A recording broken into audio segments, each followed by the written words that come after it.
Hellitty poika. Joo.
Merci mon ami, merci. Votre Majesté, seuraavaksi vuorossa kaupunkimme pormestari Daniel Nylander. Nylander,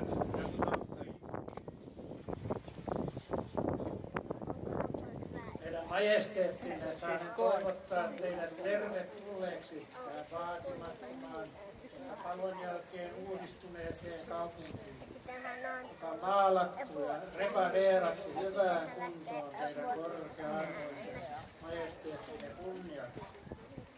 Iloitsemme suuresti, että teidän majesteettinne on nyt omassa korkeassa persoonassaan vieraanamme, joten kaupunkimme asukkaat saavat mitä alamaisimmin omin silmin nähdä kuninkaansa, joka kaikkein korkein on asettanut meitä hallitsemaan ja elämän myrskyissä turvaamaan.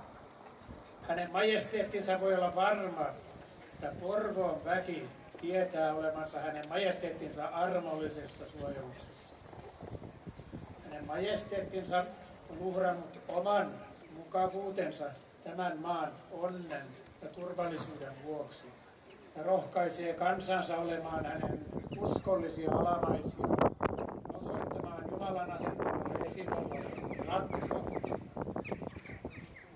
Eders Majestät, jag ber att få önska er välkommen till denna anspråkslösa stad som för att hedra ers majestät en emellertid försatts i föredömligt skick efter en nyligen tillstundad förödande brand. Vi glädjer oss storligen att kunna hälsa ers majestät i egen hemperson. Välkommen och sålunda allernådigast tillåta stadens invånare att sammanträffa med sin konung som av den högste satts att styra över oss och ge oss trygghet i osäkra tider. Jag bedyrar att invånarna i Borgå är medvetna om att de åtnjuter Ers Majestäts nådiga skydd. Eders Majestät har offrat sin egen bekvämlighet för detta lands lycka och välgång och uppmuntrar förty härmed sitt folk att förbliva hans trogna undersåtar och att bedyra sin kärlek till den av Gud tillsatta överheten. Medborgare, låt oss utbringa ett fyrfaldigt leve till Hans Majestät konung Gustav.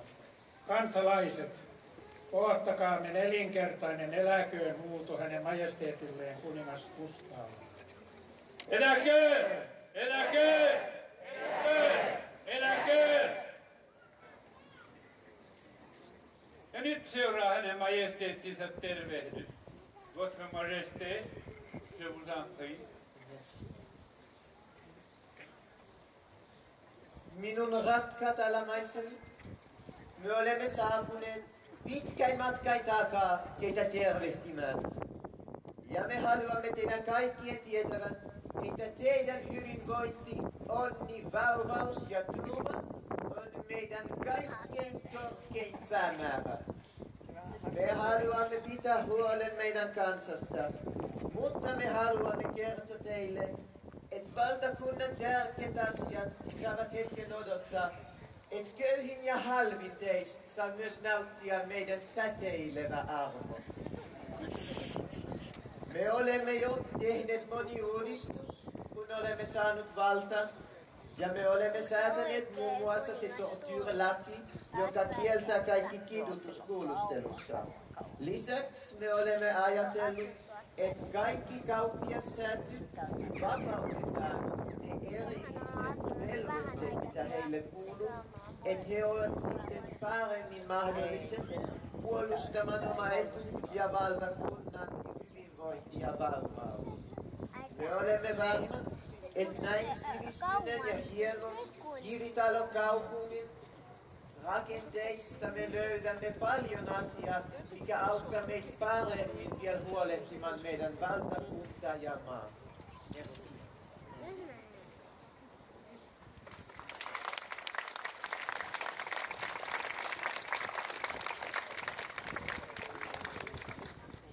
Teidän majesteettinne, Votre Majesté, nyt siirrymme kirkkoon.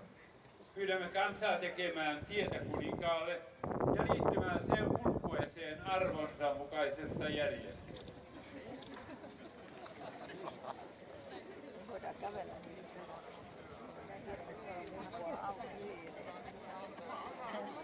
Ajoiko ihan tästä mennä kävelemään? Joo. Sitten lähtee varmaan nää ensin, milloin nää puvut päällä. Ne menee ensin. Ai minne lähtee? Kuninkaan perässä. Kuningas lähtee tosta. Minne ne kävelee? Kirkkoon. Ja onko se nyt täällä? Joo, ne jatkaa sitten siellä kirkossa. Mut sinne me ei mennä. Miksei? Kiilti vähän aikaa. Se eikö jaksa, sä et jaksa istua siellä kirkossa. En tiedä.